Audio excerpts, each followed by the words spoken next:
Hi. For a while I've been thinking about bringing on this show different kinds of perspectives on wargaming. Bringing in voices that are not from wargame professionals, such as wargame designers, wargame publishers, or wargame reviewers. This video is one of my first steps in that direction, as I'm inviting Jesse Alexander for a chat. Jesse is most well known on YouTube amongst history buffs for his work hosting on two very popular history popularization channels, Real-Time History and The Great War. And I wanted to talk to him because I find that there are some similarities between his work in history popularization and the work that wargame designers are doing around making history a bit more accessible or offering it through a different kind of medium. We ended up having a super interesting conversation with Jesse because he's also interested in board games and wargame, and that helped a lot. And we ended up discussing really sensitive and crucial topics about our hobby. We talked about the limits of war games when it comes to depict complex historical events. We also talked about the ethics of wargaming when war games are touching topics that involve war crimes or civilian victimization. And we also talked about thinking about war games, but also board games in general as historical material, both in the sense that can war games serve a purpose in the context of research as a tool, but also can board games and historical board games serve as a material that can be studied in the sense that we can think about what does a war game say about the history in which it was created, so at which moment in history it was created. So very interesting stuff. I hope that you will enjoy it. You're watching Homo Ludens, the channel on history and board games.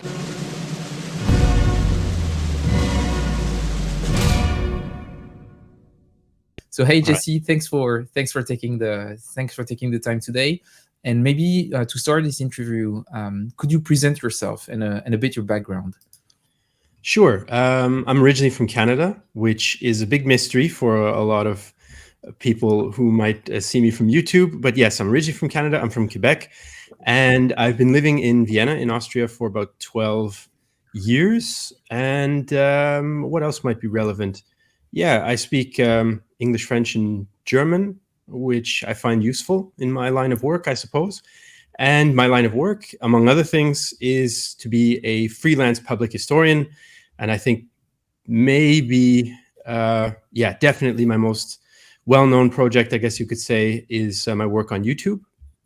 And there I'm involved with two different YouTube channels, both produced by a great Germany-based company called Real-Time History.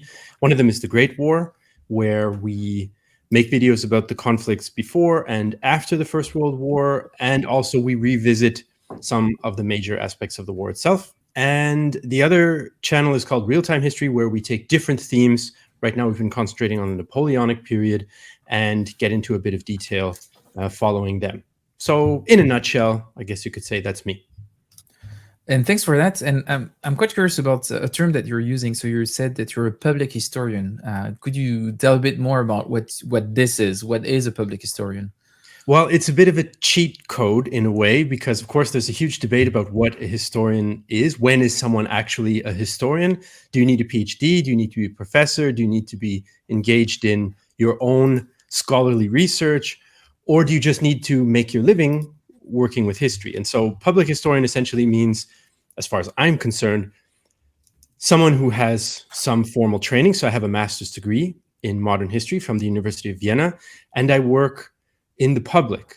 So I'm not doing research in the archives to add to the body of scholarly literature as my main job. My main job is to engage with the public, and mostly that's on YouTube, but sometimes it's working with museums on exhibition development and research for that, and sometimes it's public lectures and that kind of thing. So it's, let's say, applied history, if you will.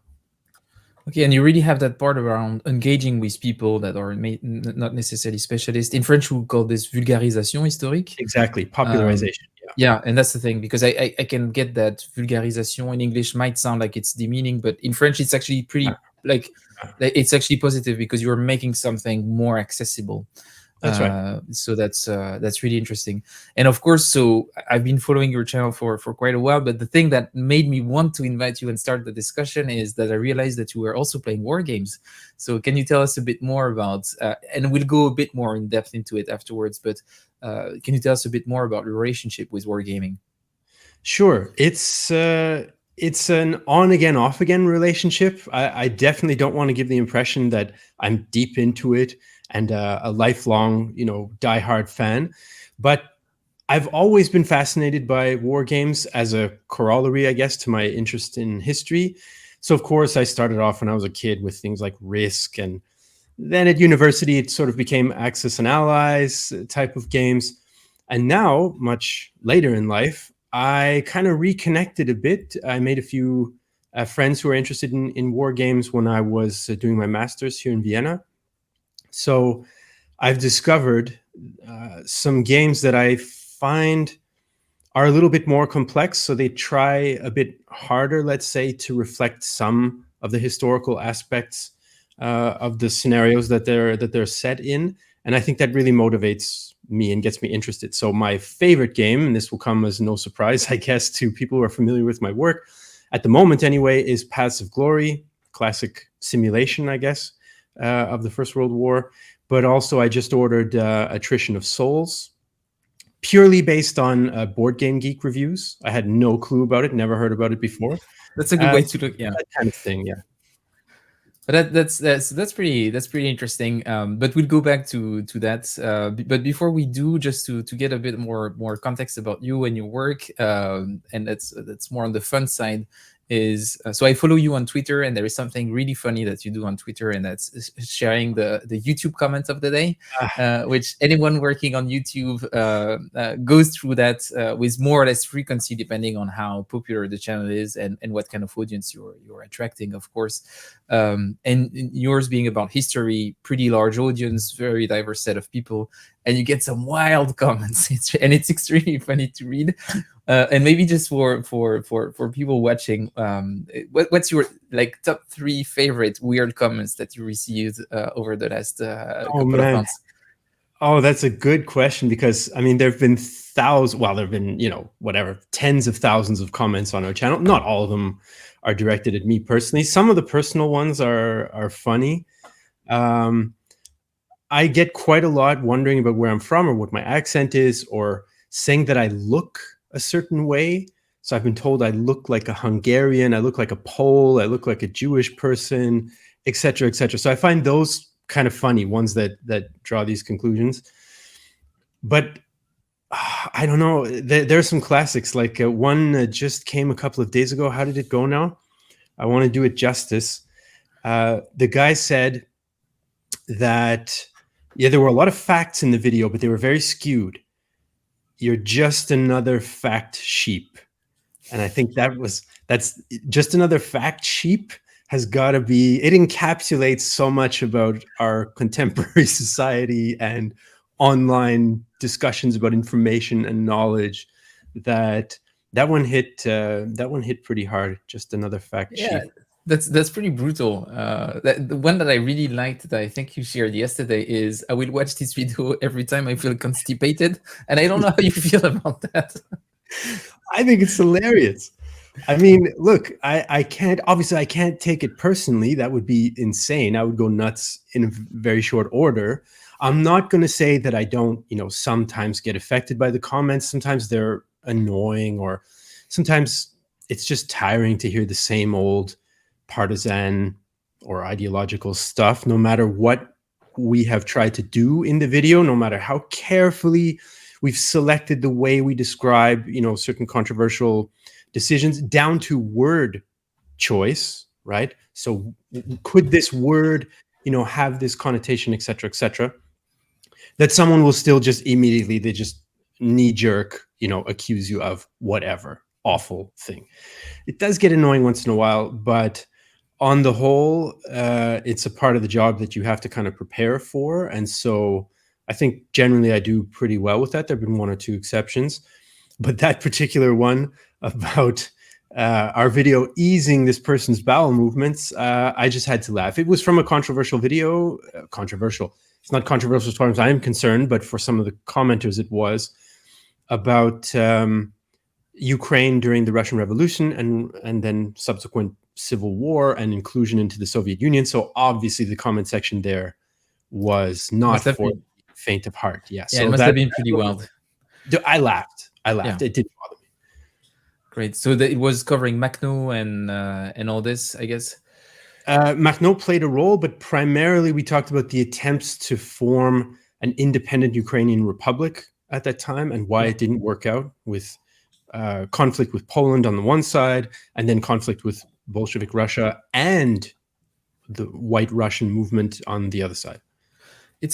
So I'm going to jump into that. So I hadn't planned originally a question about this, but now that we're on that topic, it's a topic that I'm really interested in, the Russian Civil War, and there has been quite some debates among wargamer circle around the ideal Russian Civil War game and why it's so hard to simulate and everything.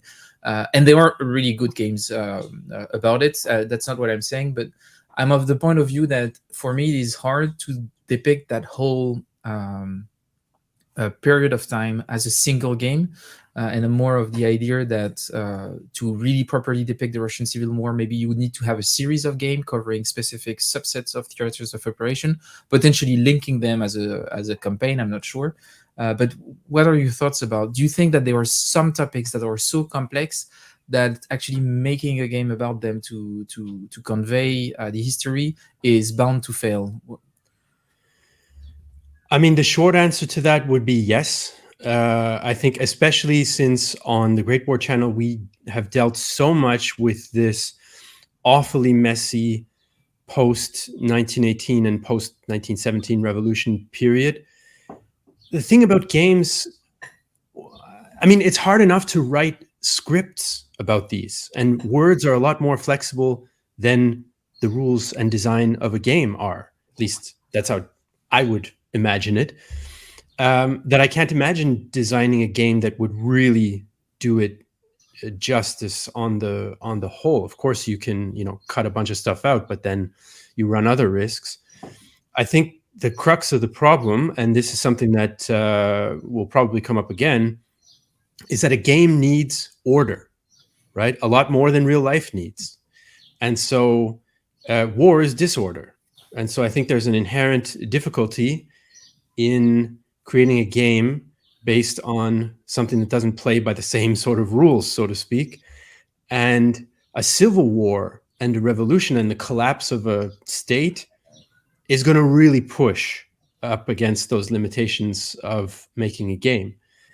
It's different if you have, two organized, unified states. Okay, that can be, I think, much more easily reflected in a game.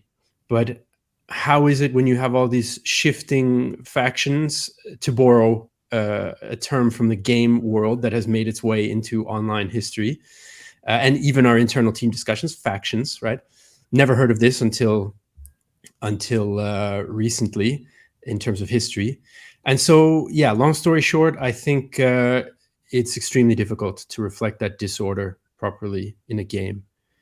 Because what is one player's faction just going to be disappeared halfway through the game, and then what does that player do? Like these kinds of things. Yeah, because you have implication that when you're making a game about how do you engage the player, and you're touching upon all of them. How do you make sure that players are engaged from beginning to end?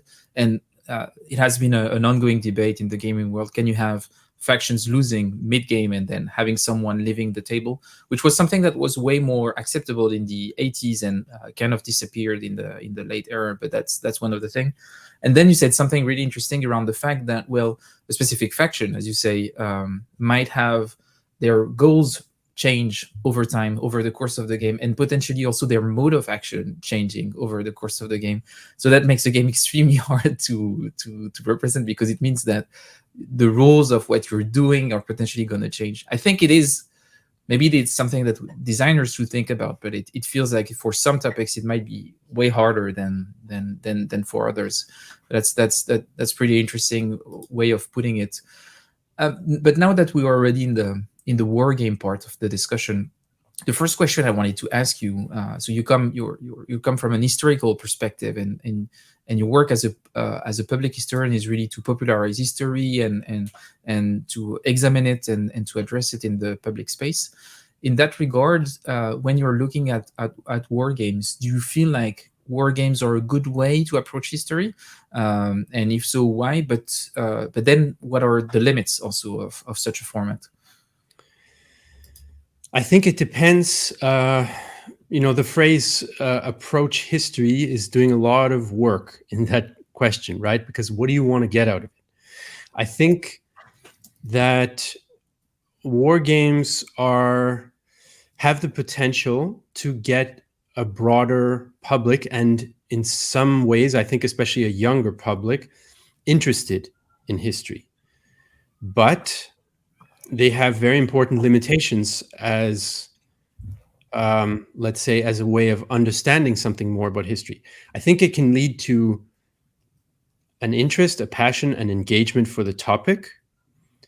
But, there are very significant limitations to the understanding the topic side of things, right? I think you can get some idea if the game is well done. You can get some idea of the nature of a particular conflict, let's say. So a First World War game will have to do, with attrition, with the defensive having an advantage over the offensive, maybe with the Allies having more resources but more difficulty to apply them, the Central Powers having interior lines of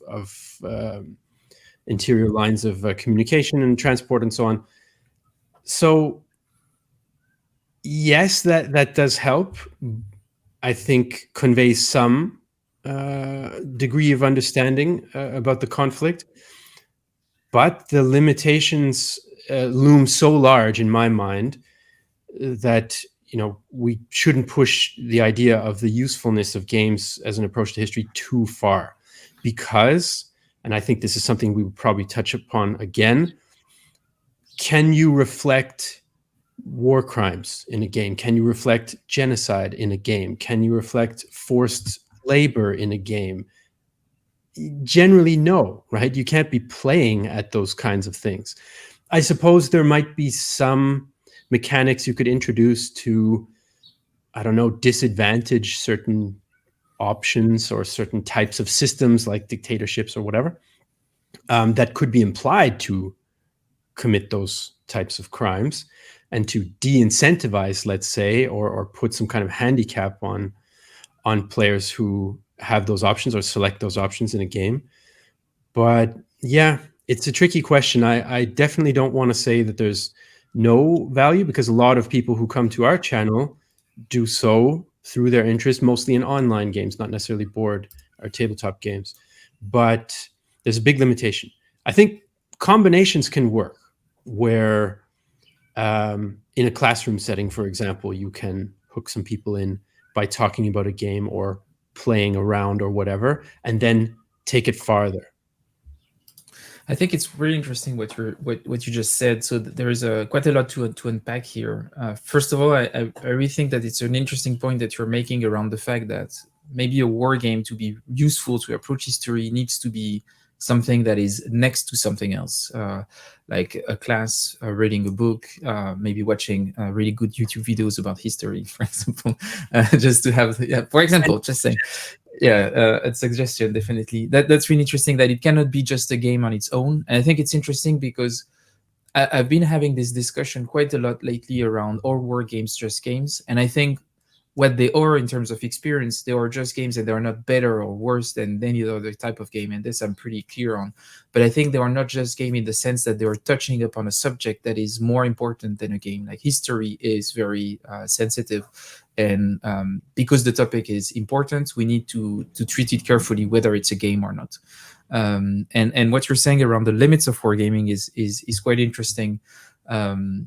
And I also want to react to the fact that say it could reach a broader or a younger audience, which is quite funny when you know that the wargaming public is rather limited and rather old.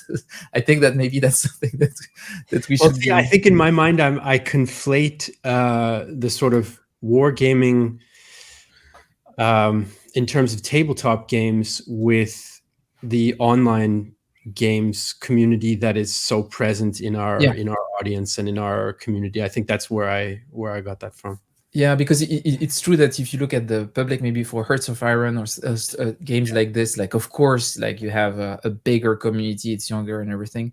I think it's interesting because those people are playing pretty heavy war games digitally, but we don't really see that much translating into the tabletop war game part of the hobby. But maybe there is something for us to actually go and reach out to those people to show them those games.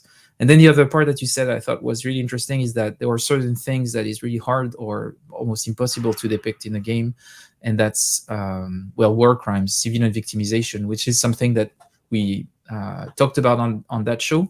Already we had a discussion with designers on how those things should be depicted and the risk of not showing them in the game.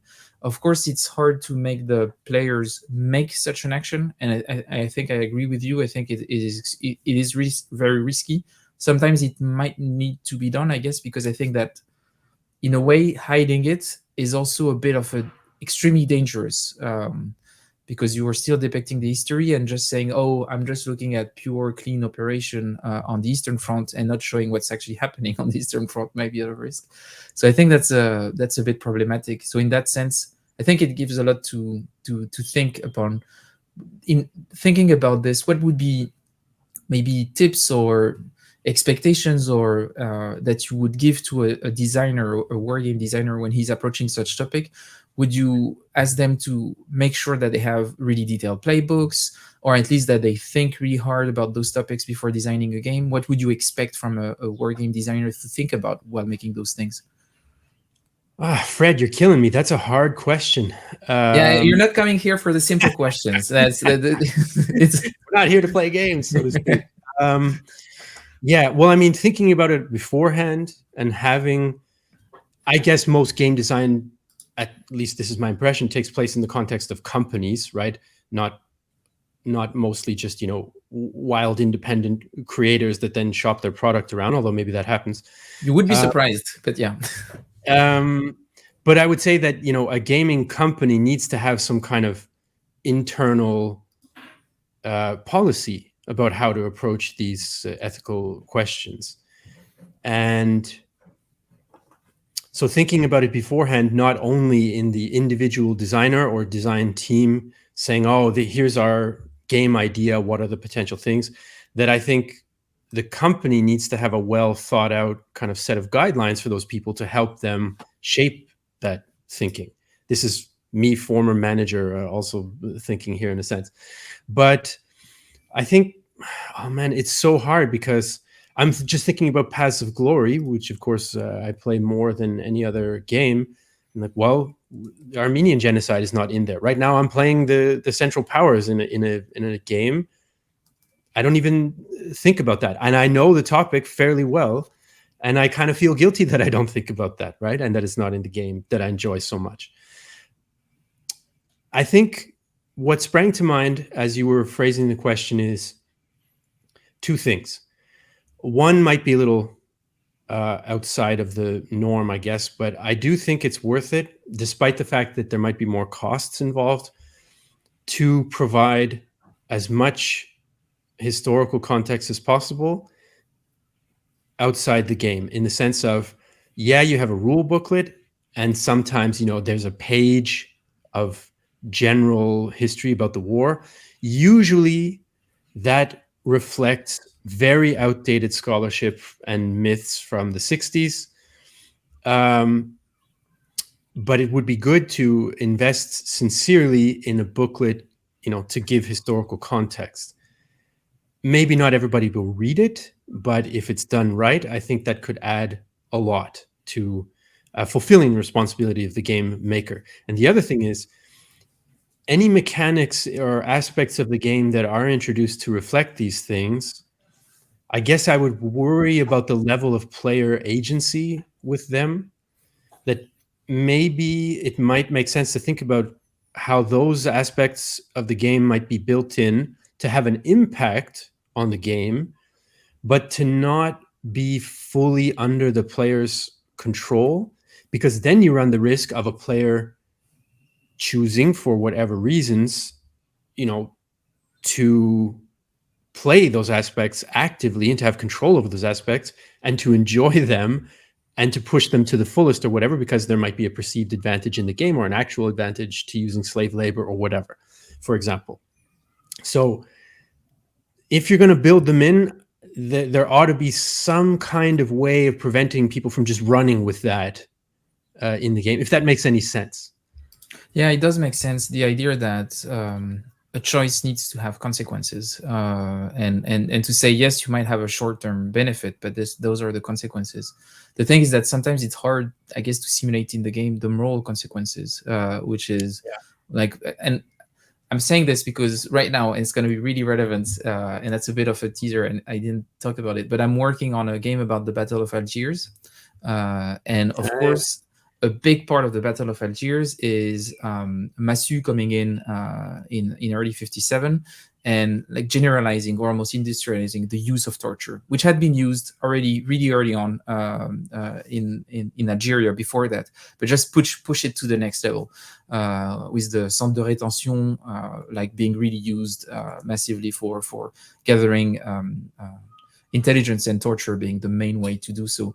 And the whole question is, well, the thing that I'm struggling with is I cannot not represent torture. It is a key aspect, maybe one of the key things that we need to have in there. But the thing that I was thinking about is, how do I represent it? And it needs to be something that you use because it is systemic. So in a way, maybe you don't really have the option to leave the option to the player of using it or not. Just maybe to what level they are using it is maybe something that I can do. And then show that there were strong consequences to that are altering different kinds of different parts of the game. But it is extremely hard, and I still don't know if I'm actually gonna finish that game, because in a lot of ways I have a lot of ethical conflicts about making something like this. Something like that, I just as a kind of casual user of games, what would spring to mind is, all right, so there's some mechanic that assumes that this, in this case, organized systematic use of torture is occurring, and punishes the player whose side historically used it. So it's a hindrance in the sense of, for example, you could say, all right, so starting at this time period in the game, historically, torture was introduced on this mass scale. Therefore, I don't know, you lose 1 point of political support in the population, if that's a variable in the game, every turn. And you have to struggle to overcome your own historical side's crimes, let's say, to overcome the negative consequences of them in the game. That, to me, that's kind of the initial sort of direction my thinking would go. Now I'm thinking that I might actually follow up on you offline on that topic, because it would be interesting to have your perspective when I advanced a bit. But just to give you a bit of context, I was thinking about having a core mechanic of the game being the moral crisis around the war in Algeria. Not really the will to fight or anything, because I think those are two different things. You might have the military institution having the will to fight and having the support of the government to do so, which we've seen actually for Algeria in the 50s in France.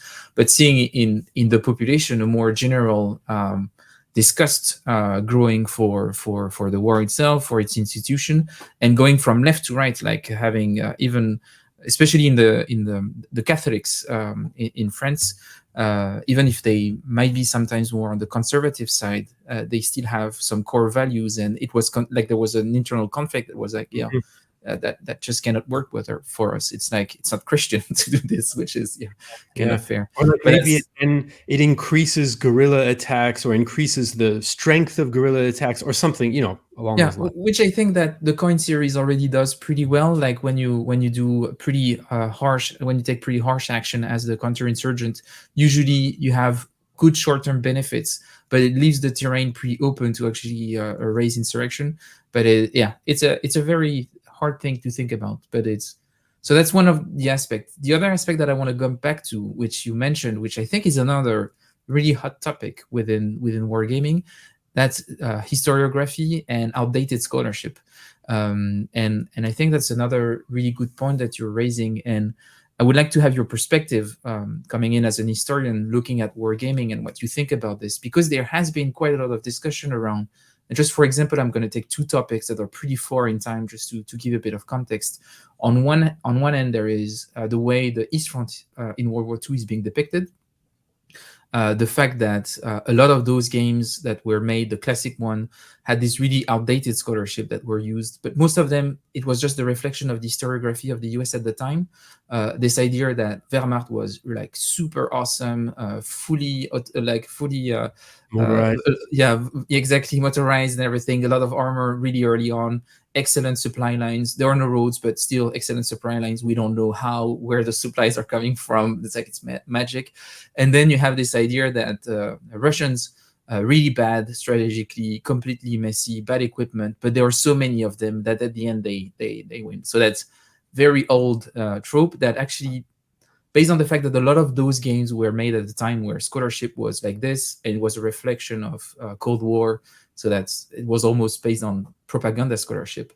It actually retained, like, a lot of the games stayed that way for a long time, and we had to wait quite a lot. There was a kind of a big delay between the change in historiography and the change in perspective that we had, and the fact that we started to see some East Front war games that started to reflect or show the East Front differently. So that's one example. The other example is medieval warfare, where you have a lot of the games that we see really focused on really big, important battles and really big, important men, and not really thinking about, warfare was a bit more complex than that in medieval era. There was a lot of operational complexity. There was a lot of political manipulation. Having a lord on your side was sometimes as important as anything else. And the fact that this way of seeing history, medieval era, as centered around specific big battles, rather than understanding the big underlying political and economical movements, was completely hidden from wargaming. I would say maybe in some way up to this day, even if there is a new series that changes that. I don't know if you've heard about it. It's called the Levy and Campaign system, that is looking at warfare on the medieval era, but more from an operational standpoint. And I think it does a really great job at showing how complex it was and how the politics got involved. But just to show examples of scholarship not being necessarily always well represented in wargaming. And I was wondering, from your perspective, do you see that? Do you see it as being a problem and potentially being a risk? Yeah, that medieval question made me think of a game I played about set in the Crusade times of the Middle East, where big battles are rare and long and draining and tedious sieges of fortresses are kind of much more common. Was it Crusader Rex?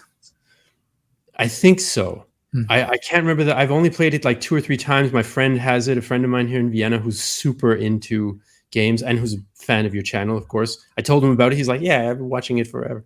Anyway, yeah, so I liked that game because of that aspect. Now, the problem is, as a player, is it more entertaining to play a game based on big battles, or is it more entertaining to play a game based on, long sieges that might last turn after turn after turn?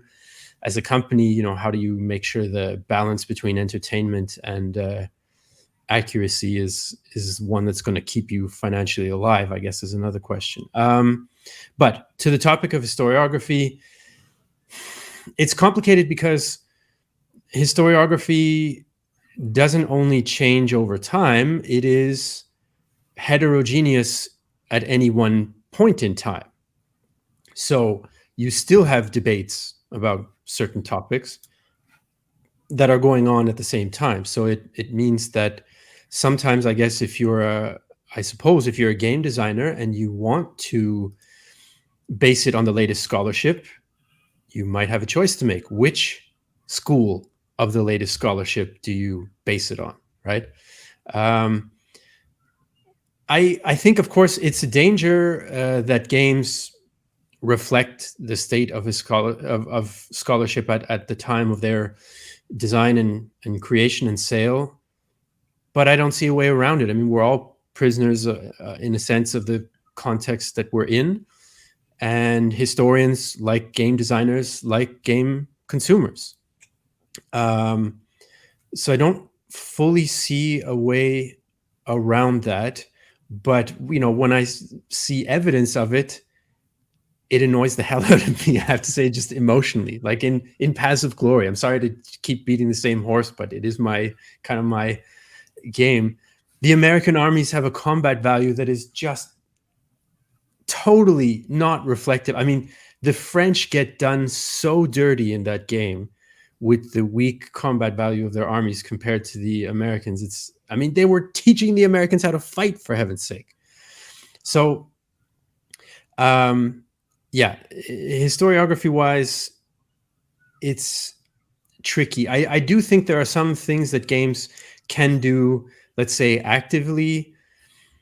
For example, I've played, there's a series of games about the American Revolutionary War period and War of 1812 called like 1775 and 1812.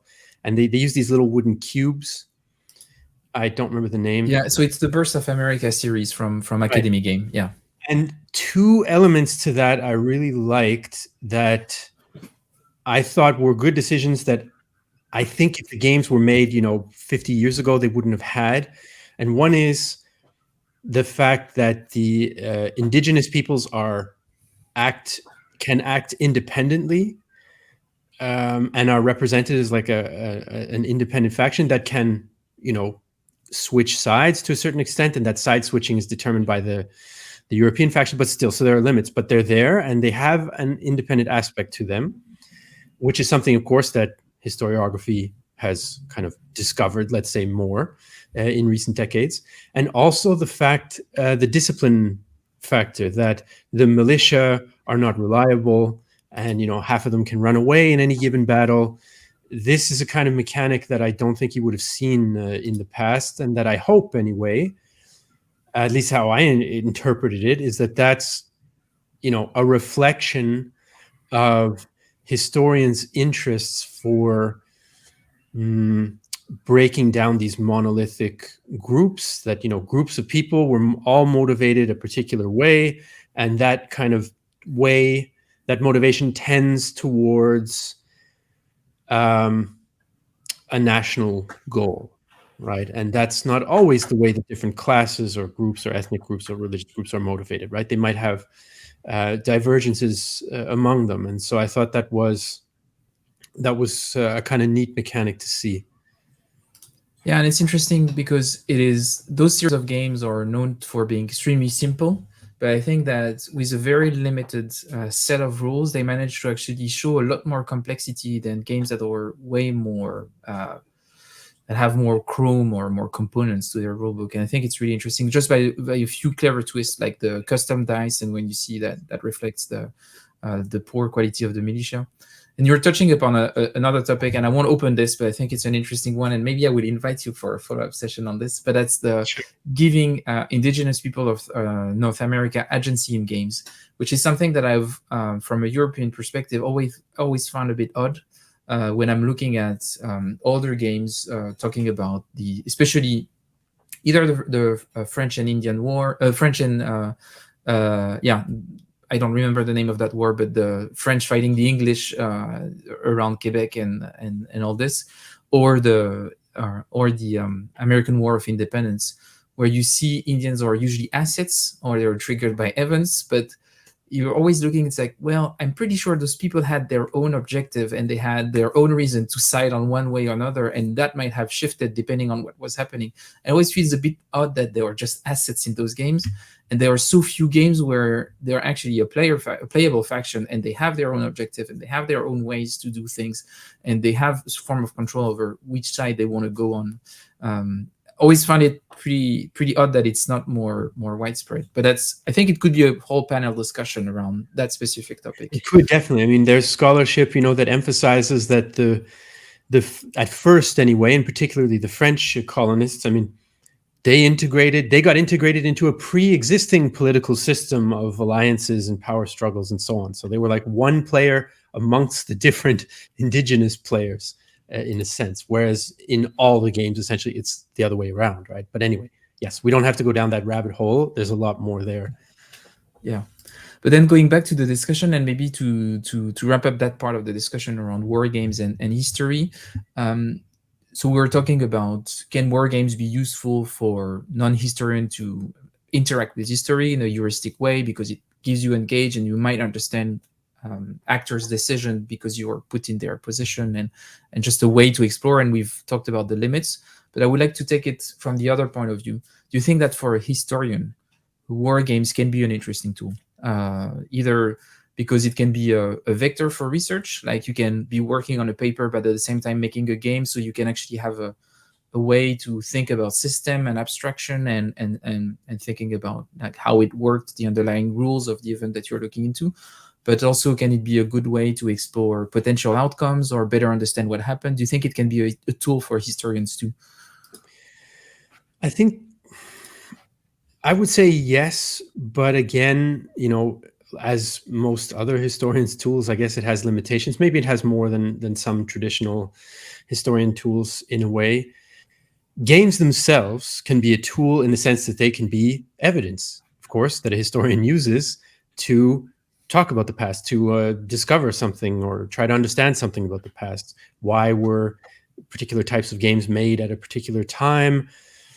18th century Enlightenment comes along, things should be rational. Military schools should teach, rational principles, scientific principles of war making. So how do we have them practice? Well, we're going to design certain types of war games. I was just reading about an 18th century German war game based on chess, basically, but with some modifications for a military school in one of the German-speaking states.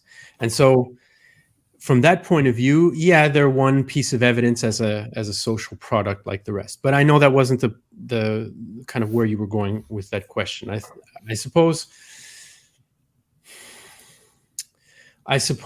the value can lie in trying to get at these abstractions.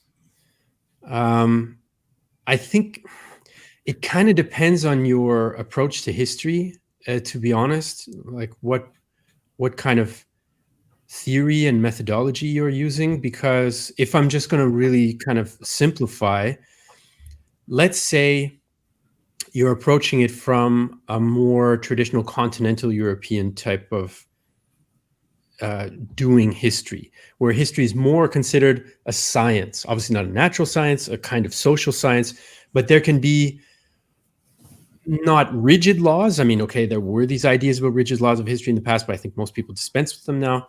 But there can be, very influential and hard to change structures over time that influence history, and you can try to build those into a game or understand something about those from how they work in a game. Where things like, long economic or weather patterns or long cultural patterns are determinant, right? If you're from the Annales school, to name a famous French school of historical thinking from the 20th century. But if you're taking a bit more of the literary tradition of history, which is stronger in the Anglo-Saxon world, then so much more depends on human factors that I'm not sure then of the strength of the connection or of the usefulness. I think that's the best I can do for a spontaneous answer, more or less, to that question. Yeah. That's tough. And I know it's a really hard question to answer like that, but it's I was just curious to see, and maybe we will revisit that question if you come again in the future. But one of the problems is a game has to have rules. A game has to be kind of fair, in a sense, right, to each player, so they have a chance to win, so that there's competition, so that it's fun. Real life war doesn't work that way. It doesn't have to be fair. The other guy doesn't have to play by the rules. You don't, so there's a huge gap. Actually, there is a debate about should war games be fair, and that's interesting that you're mentioning this, because I'm thinking about a series by Richard Berg, Men of Iron. And Richard's Berg theory was that, well, some of his scenarios are going to be unfair because that's the way the battle was. And actually playing the battle will show you why it was unfair. And you will realize, can I do, and the objective is, can I do better than what the historical outcome is? And it had this whole discussion around, well, what does victory mean within the context of a game? And I think there is probably more flexibility to that than what people expect, is that, yeah, you might still lose, but just the fact that you're doing better than the historical outcome within the context of a game can be a victory. And I know, and this is pretty important. Was pretty important for me also, because for Red Flag Over Paris, the game on the Paris Commune, well, when you look materially at the condition, you cannot win as the commune. Like, it's like, but then it's the whole question around, what does it mean winning? And maybe forcing a negotiation is actually a win. You don't get what you want because it's highly unlikely, but the fact that you're putting Versailles in a situation where negotiation is unavoidable, well, that's actually a victory. So that's that whole discussion. But yeah, that's a really good point, but also food for thoughts. Now I would like to maybe change a bit, slightly the angle that we're taking, because I think we've explored what war games are, can they be useful for the historian and everything, but now I want to see them as objects within history, because I remember we were chatting on Twitter and you were sending me this a board game from Nazi Germany, where it was a small board game about Allied bombardments, and it was a bit to prepare the civilians to the idea that they're going to be constantly bombarded because of strategic bombing strategy from the ARF and all this. And it was, when you sent me this, it triggered something in my mind, because I've been more and more interested lately about not history in board games, but board games in history, and what do they say and their political use.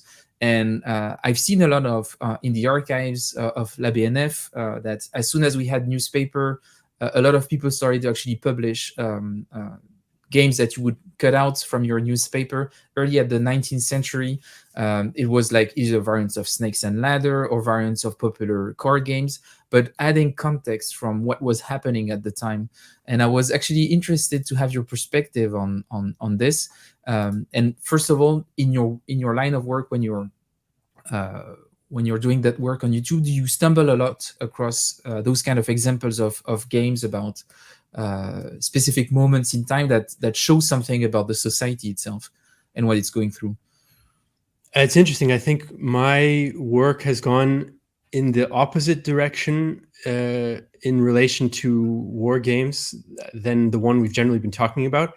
I essentially got interested in history first, and that led me to want to engage with it in my leisure time. And so that's how I end up getting interested in war games. So it's a bit upside down for me, I suppose. But yeah, I'm not a historian of material culture of the 18th and 19th centuries, but they are, games are product of material culture, and they can reveal quite a lot. I think if we look at it from the point of view of increasing state control, of increasing regulation of people's lives, of work time, leisure time being more separated, being more mechanically kind of controlled and regulated, and different ways of relieving social tensions that were different prior to the new modern period, let's say prior to the industrial period, that I think games kind of fit into that general stream. I don't come across a lot of games from my work for YouTube, for example. I come across them because I follow people on Twitter who are into them, and because I then go looking for them sometimes. The one area, well, no, that's not entirely true. The one area where I think I have come across is, during the First World War, obviously there's a lot of different kinds of propaganda, and that includes toys for kids and games for kids. So they can kind of recreate and mimic what's happening in real life. And I don't want to go too far with, state control and Big Brother and so on, but there is a certain interest on the part of, a certain power hierarchy to prepare citizens for potential conflict on behalf of the state, and introducing them to that idea as kids is, I think, a part of it. And I think we still have that. And the more societies became literate and democratized, and the more there was, public schooling and universal military conscription, the more important these kind of soft tools are, not just for 18th century German military schools, as I mentioned. And I think that still happens. I'm more familiar with that aspect of it as far as, online games are concerned, because there is a relationship between, the armies of various states and video game companies. They want to get it right, or they want to have a certain advertising aspect, or these kinds of things. I mean, I'm not an expert here, but this is the impression that I get. And armed drone operators sometimes get their first experience in that kind of digital environment, playing games that are somehow similar. So I think those connections are still there. Yeah. I think that's, and we'll have to stop here because we're getting out of time. But I think it's really interesting that you mentioned this about the fact that it was actually a really powerful and used a lot propaganda tool, and in a way it should remind the designers that they have a responsibility, because they're actually playing around something that is actually pretty powerful to convey ideas in a very efficient way. So maybe thinking about the scholarship that you use, the ethical dilemma of what you represent, is probably something that when you play, but also when you design, you should be potentially thinking about and reflecting upon and examining while you're doing it. But it was a great discussion. I actually have a few ideas to invite you on the show again for other topics. It was great talking with you about that. I hope you do well in your Path of Glory tournament that you're in. Oh, it's not going well at the moment. But that would be expected. It never goes well with Path of Glory. It's an awful game. It's an awful game. Very painful. It is. But yeah, and if you, of course, and I will extend the invitation, if you want to come on the show and learn a game from a designer, so a game that you wanted to try or something like this, we can discuss it, and we could do one of those formats where I invite the designer for a teach and play. You could ask questions and maybe talk about some of the scholarship around it. Don't grill them, but just asking them a few questions, and we can play together. I would be more than happy to do so. Yeah, that would be fun. Yeah, thanks a lot for having me on the show. I had a good time. And if anybody out there is interested, they can check out the Great War channel on YouTube or the Real Time History channel on YouTube as well. Both awesome channels. So I would definitely recommend. But thanks for being here today, and speak soon. All right. So I hope that you enjoyed this chat with Jesse Alexander. I certainly did. I'm very happy that he accepted to join and talk about all of this. Had a lot of fun. I hope that he'll come back. I would like to remind you to subscribe to the show, because I can see in my statistics that most of you are not subscribed, and every subscriber counts. So please do subscribe, like, and comment on the discussion if you enjoyed it, or if you have follow-up questions. There is a couple of announcements that I would like to do. First of all, I would like to thank my backers on Ko-fi that help making a lot of that show possible. Actually, the microphone that you see here that I can use now outside is thanks to them. The other thing that I would like to talk about is Consim Game Jam number 2 is coming up. Consim Game Jam, for those of you who don't know, is a game design event where people from all around the world spend 3 days together to try to make a historical board game. We had a first edition in 2020, and we were doing this new edition in 2022 from the 18th to the 21st of August. I will add a link in the description so you can register to the event or at least know more information about it. It's a lot of fun, and I really recommend that you register. Thanks for watching. Bye. Je vais passer en anglais maintenant. Il faut que je me mette dans ma tête que c'est fini. Yeah. J'arrête de parler en français. There's always a little shifting of gears. Yeah. I need to rewire my brain from one language to another.